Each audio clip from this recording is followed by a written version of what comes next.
Hello friends, मी प्रज्ञा तुम्हा सर्वांचं स्वागत करते आपल्या यूट्यूब चॅनलवरती. आपण आज जो व्हिडिओ पाहतोय तो 2019ला जो कंबाईनचा पेपर झालेला होता त्याच्यामध्ये सायन्स या सब्जेक्टचे जेवढे क्वेश्चन विचारले होते, साधारणपणे 15 क्वेश्चन विचारले होते आपल्याला. मग त्याचा ॲनालिसिस डिटेल आणि त्यांचा साधारणपणे संदर्भ की क्वेश्चन कुठून आले होते, कशा प्रकारे पडले होते, हे थोडंसं आपण आज इन डिटेल पाहणार आहोत. बघा, पहिला प्रश्न 71 नंबरचा प्रश्न होता सेट एमध्ये, की ज्यामध्ये त्यांनी असं विचारलं होतं की आपल्याला आकाशात पावसाळ्यामध्ये दिसणारं जे इंद्रधनुष्य असतं ते कोणत्या नैसर्गिक घटनांचा परिणाम असतं, आणि ऑप्शन तुम्हाला इथे दिसत आहेत कोणते कोणते आहेत ते. ठीक आहे, मग बघा, जेव्हा यांनी ऑप्शन दिलेत, आधी याचा सोर्स सांगते मग मी एक्सप्लेन करते हा क्वेश्चन. हा 10वीचं जे स्टेट बोर्ड आहे त्या 10वीच्या स्टेट बोर्डमध्ये प्रकाशाचं अपवर्तन नावाचा टॉपिक आहे.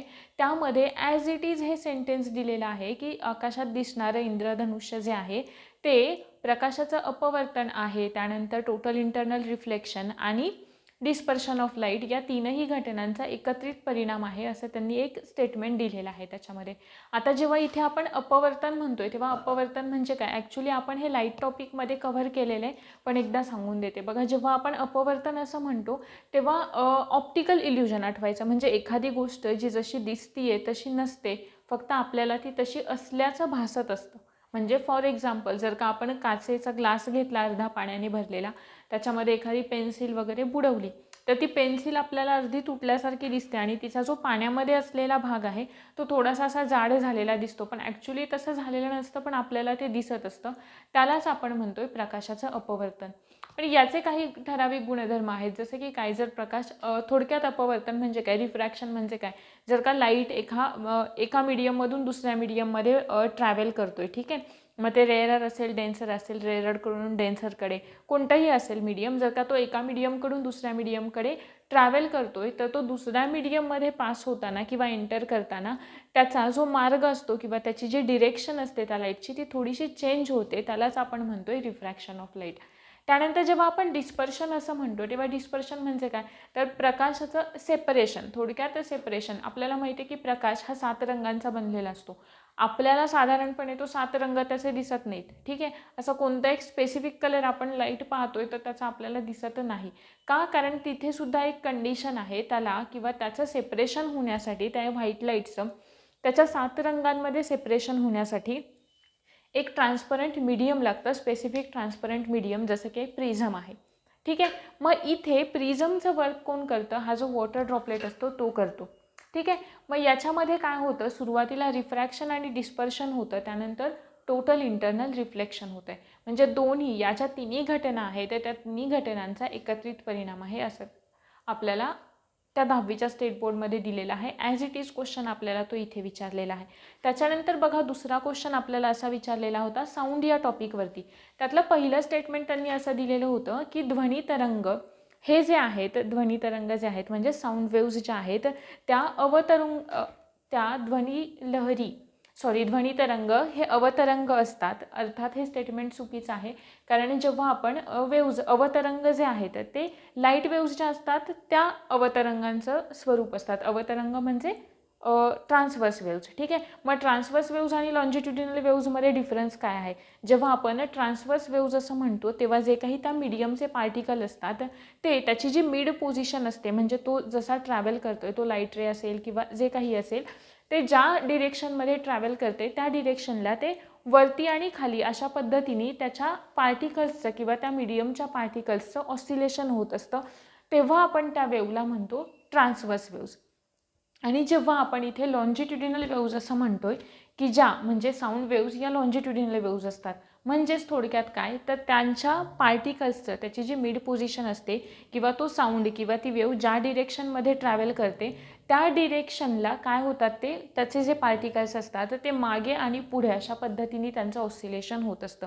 आता साऊंड वेव्जमध्ये ॲक्च्युली काय होतं बघा, जेव्हा साऊंड निर्माण कसा होतो, तर जेव्हा एखाद्या वस्तूचं व्हायब्रेशन होतं तेव्हाच साऊंड निर्माण होतो.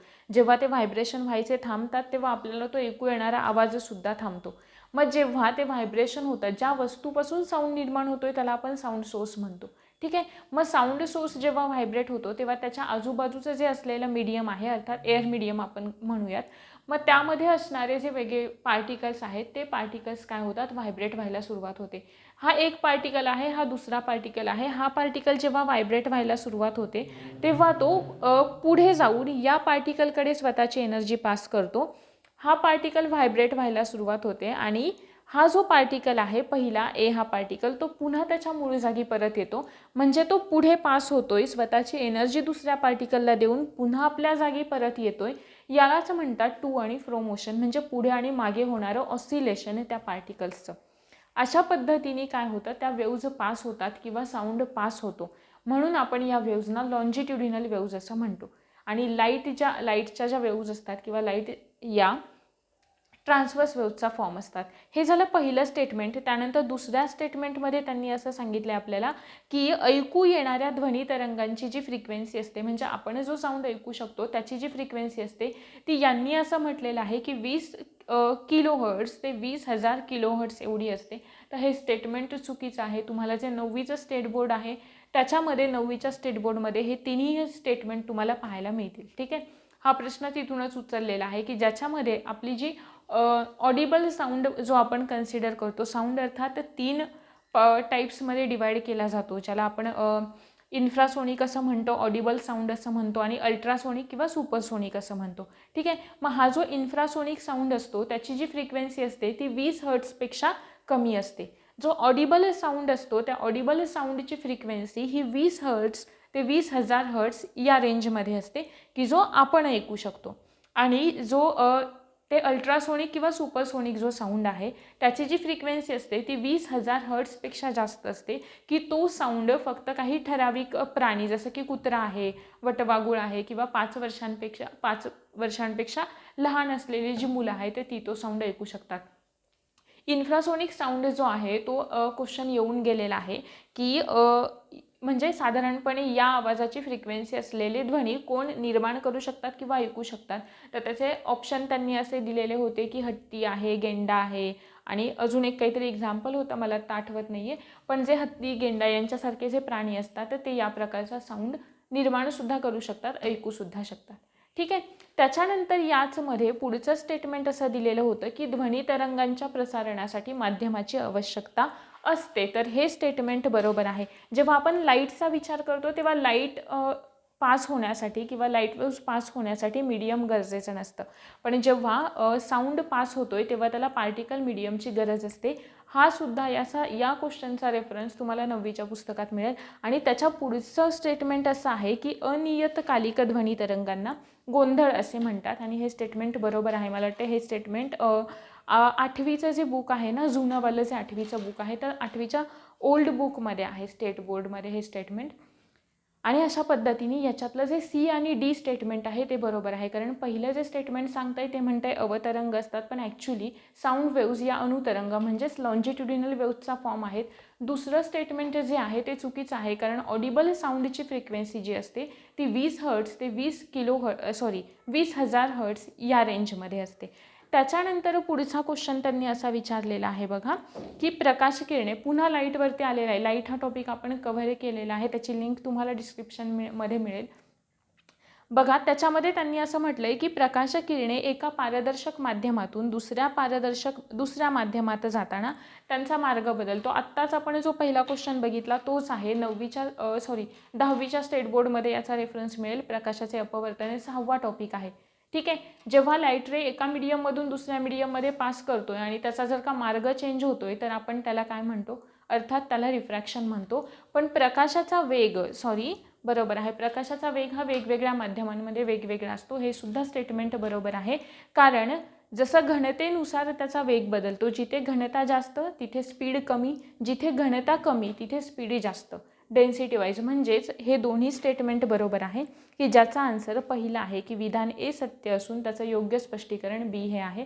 कारण प्रकाशाचा वेग जो आहे, लाईटचं जे स्पीड आहे ते वेगवेगळ्या मीडियममध्ये वेगळं असल्यामुळे त्याचा काय होतो, मार्ग चेंज होतो. हा झाला 73 नंबरचा क्वेश्चन. त्याच्यानंतर पुढचा क्वेश्चन असा विचारलेला होता पहा. पुढचा क्वेश्चन असा होता 74 नंबरचा की ज्याचा अगदी सोपा क्वेश्चन होता. काय विचारलेलं होतं की अणूच्या 3ऱ्या कक्षेमध्ये किती इलेक्ट्रॉन सामावू शकतात. बघा अणूचे जे अणुसिद्धांत जे मांडले, रेफरन्स सांगते 8वीचं बुक आत्ताचं, नवीनवालं ओल्डवालं कोणतंही रेफर करा, दोन्हीमध्ये आहे. ॲज इट इज स्टेटमेंट दिलेलं आहे तुम्हाला, मी इथे ती इमेज दाखवलेली आहे त्या बुकची. ठीक आहे.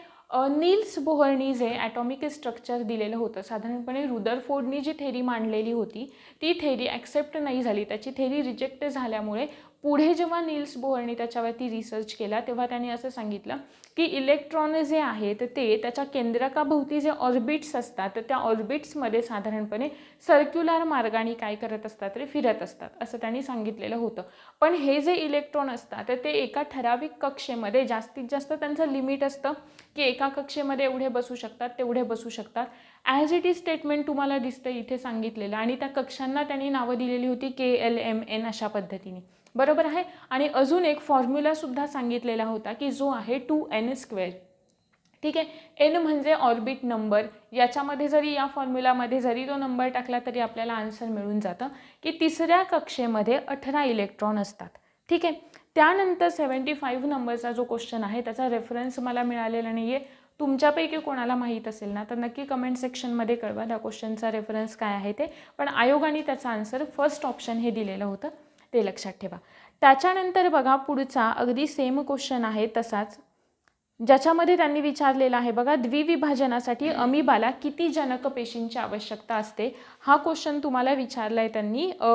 पुन्हा जे 10वीचं जे स्टेट बोर्ड आहे ना, पार्ट 2 आहे मला वाटते, त्याच्यामध्ये त्यांनी तुम्हाला दिलेलं आहे. साधारणपणे अमिबाला तुम्हाला तिथे त्यांनी 2 डायग्रॅम दिले, त्या दोन्हीमध्ये जी पेशी आहे, जी जनक पेशी आहे ती एकच आहे. मी तुम्हाला इथे इमेज दाखवली आहे ती, म्हणजेच अमिबाचं विभाजन होण्यासाठी किंवा नवीन दुसरे जे काही नवीन सेल्स तयार होण्यासाठी अमिबाला द्विविभाजना म्हणजेच बायनरी फिशन, ठीक आहे, त्याच्यासाठी एकाच जनक पेशीची आवश्यकता असते साधारण कंडिशनला. पण जेव्हा कंडिशन ॲडवर्स असतील, म्हणजे समजा अन्न पुरेसा नाही आहे किंवा अजून काही इतर एन्व्हायरमेंटल ॲडवर्स कंडिशन आहेत, अशा वेळे काय होतं तर अमिबामध्ये मल्टिपल फ्युजन होतं. मल्टिपल फ्युजन म्हणजे काय बघा, जी जनक पेशी असते ती साधारणपणे स्वतःची हालचाल थांबवते आणि ती एक सर्क्युलर असा शेप अक्वायर करते आणि आपल्या स्वतःच्या बाजूला, जसं की तुम्हाला इथे डायग्रॅममध्ये दिसतंय, आपल्या स्वतःच्या बाजूला एक संरक्षक असं कठीण कवच तयार करून घेते. आणि ते जेव्हा तयार करते, या स्टेटमध्ये जेव्हा ती सेल येते तेव्हा त्या सेलला आपण सिस्ट असं म्हणतो किंवा मराठीमध्ये पुटी. ठीक आहे. मग हे जे सिस्ट असतं ते काय होतं, त्या सिस्टमधला जो केंद्रक असतो त्याचं मल्टिपल फ्युजन होतं, तो स्वतःचं अनेक वेळा तो न्यूक्लियस काय होतो, डिवाइड होतो आणि ते झाल्यानंतर त्यामधलं सायटोप्लाझमसुद्धा डिवाइड होतं आणि अनेक अमिबाच्या पेशी तयार होतात. आणि जेव्हा केव्हा कंडिशन नॉर्मल होतात, परिस्थिती अनुकूल होते, तेव्हा ते जे सिस्ट असतं किंवा ती पुटी असते ती फुटते आणि अनेक अमिबा बाहेर येतात. याला आपण मल्टिपल फ्युजन असं म्हणतो. मग अगदी दोन्ही असू द्यात, बायनरी फिशन असेल किंवा मल्टिपल फ्युजन असेल, अमिबाला एकाच जनक पेशीची गरज असते. ते तुम्हाला 10वीच्या स्टेट बोर्डमध्ये हे दिलेलं आहे. हा सुद्धा क्वेश्चन स्टेट बोर्डमधून तिथूनच घेतलेला आहे. त्याच्यानंतर पुढचा क्वेश्चन आहे बघा, ज्याच्यामध्ये त्यांनी विचारले की कुफर सेल्स या खालीलपैकी कोणत्या अवयवामध्ये असतात. आता कुफर सेल्स 11वीचं स्टेट बोर्ड रेफर करायचं की ज्याच्यामध्ये ह्युमन न्यूट्रिशन नावाचा टॉपिक आहे. ठीक आहे. त्या ह्युमन न्यूट्रिशन टॉपिकमध्ये डायजेस्टिव्ह सिस्टीममध्ये त्यांनी आपल्याला लिव्हर जो पार्ट आहे ना त्याच्यामध्ये त्यांनी या सेल्सचा उल्लेख केलेला आहे की जिकडे 2 टाईप्सच्या सेल्स असतात, की पहिल्या कुफर सेल्स आणि दुसऱ्या हिपॅटिक सेल्स. ठीक आहे. त्यातल्या कुफर सेल्स ज्या आहेत त्या कुफर सेल्स काय वर्क करतात किंवा त्यांचं फंक्शन काय आहे. समजा आपल्या शरीरामध्ये एखादा पॉयझनस कंटेंट गेला किंवा अनवॉन्टेड एखादा आपल्याकडून पदार्थ खाल्ला गेला, ठीक आहे, की जो आपल्या शरीराला हार्मफुल आहे. मग अशा पदार्थापासून आपल्या शरीराचं संरक्षण करण्याचं किंवा त्याला डायजेस्ट करण्याचं जे काम आहे ते कोण करतात, या कुफर सेल्स करतात. म्हणून त्यांना फॅगोसायटिक सेल असं सुद्धा म्हणतात. आणि त्याच्यानंतर दुसऱ्या ज्या पेशी असतात यकृतामध्ये, ज्याला आपण हिपॅटिक सेल्स असं म्हणतो, त्या बाईल ज्यूस प्रोड्यूस करण्याचं काम करतात यकृतामध्येच. म्हणजेच हा टॉपिकसुद्धा तुम्हाला 11वीच्या स्टेट बोर्डमध्येच पाहायला मिळतो. सेम हा क्वेश्चन ॲज इट इज तिथूनच उचललेला आहे. ठीक आहे. त्यानंतर तुम्हाला पुढचा क्वेश्चन विचारलेला होता की ज्याच्यामध्ये त्यांनी असं म्हटलं आहे, काही आपण इन्सेक्टिसाइड्स जर का वापरतोय किंवा खरेदी करतोय तर साधारणपणे आपण यामधल्या कोणत्या गोष्टी विचारात घेतो. म्हणजे काही प्रश्न असे असतात ना की काही नाही वाचून गेलं तरी तो एक प्रश्न आपल्याला सुटतो. अगदी सेम त्याच कॅटेगरीमधला हा प्रश्न आहे. की ज्याच्यामध्ये त्यांनी बघा पहिला ऑप्शन आपल्याला असा दिलेला आहे की कीटकनाशकांचा योग्य निवड, अर्थात ती तर आपण करतो. त्याच्यानंतर दुसरं त्याची कार्यक्षमता, त्याची इफिशियन्सी, ही तर गोष्ट आपण विचारात अर्थातच घेतो की त्याची इफिशियन्सी कशी आहे. त्याच्यानंतर महत्त्वाचं म्हणजे त्याचा डोस, की प्रत्येक क्रॉपला त्याचा एक डोस ठरलेला असतो ना, तो डोससुद्धा आपण त्या पिकाला देताना, ते इन्सेक्टिसाईड असू दे, पेस्टिसाईड असू दे, काही, त्याचा डोस तो आपण लक्षात घेतो. बरोबर आहे. या 3 बाबी. कलर आपण नाही विचार करत, बरोबर आहे ना, आपण कपडे नाही खरेदी करत आहे, इन्सेक्टिसाईड करतोय. ठीक आहे. मग यात ज्या 3 बाबी आहेत, तर पहिले 3 ऑप्शन हे आहे त्याचा आन्सर. त्याच्यानंतर पुढचा क्वेश्चन त्यांनी आपल्याला विचारला आहे बघा, सेम, की त्यांनी आपल्याला तो क्वेश्चन इलिमेंट मिनरल न्यूट्रिशनवरती विचारला आहे 11वीचं state board. As it is मी तुम्हाला इथे ओल्ड जे 11वीचं बुक आहे मी तुम्हाला इथे स्क्रीनशॉट टाकला आहे, जसेचे तसे सेंटेन्स तुम्हाला मिनरल्समध्ये दिलेले आहेत. बघा, आपण जर का प्लांट्सना त्यांच्या ग्रोथसाठी, अर्थात ते ऑटोट्रॉपिक असतात, पण तरीसुद्धा त्यांना त्यांच्या काही ऑर्गॅनिक न्यूट्रिशनल नीड कंप्लीट करण्यासाठी, त्या फुलफिल करण्यासाठी त्यांना काही इनऑर्गॅनिक सबस्टन्सेसची गरज असते, की ते हे जे मिनरल्स आहेत तर त्या मिनरल्सकडून त्यांना ते मिळतात. ठीक आहे.